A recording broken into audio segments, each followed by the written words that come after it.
to bond or not to bond, or why lithium and fluorine have Velcro, but neon does not.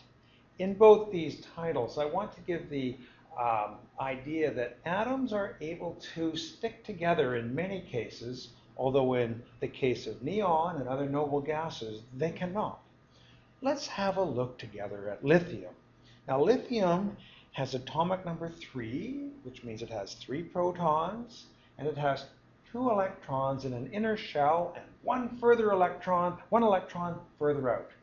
This electron feels a pull from the positive nucleus that is weakened by the 2 electrons between it and the nucleus.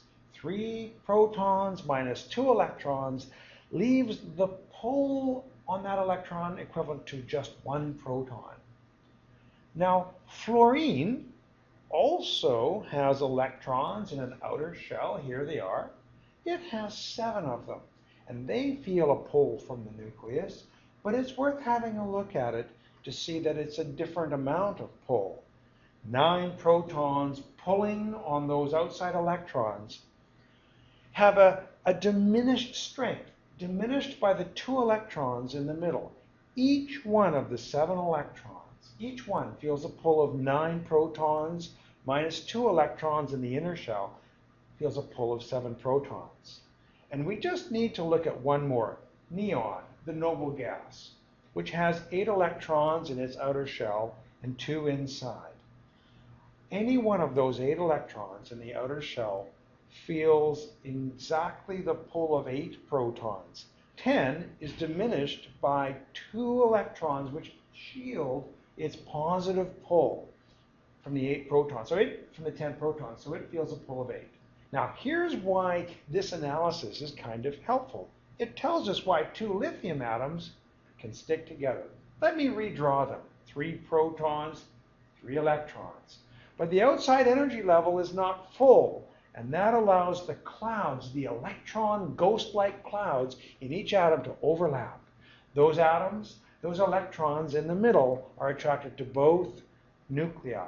Or to put it another way, both atoms are attracted to the same electrons. That means they're paired and they stick together in a bond called the metallic bond, which we'll look more at later. If we look at fluorine, we get a similar situation. Since the outside orbital can hold 8 electrons, but each atom only brings 7, that means the ghost-like clouds of the 2 atoms can overlap. A pair of electrons can be attracted to both nuclei at the same time, but with a pull of 7 protons in both directions, this bond is different from the metallic bond. These atoms are tightly held, and this is called a covalent bond. Neon can't form a bond because its valence or outside orbitals are full, and so the ghost-like clouds cannot overlap. The electrons will not merge, and they will not be felt.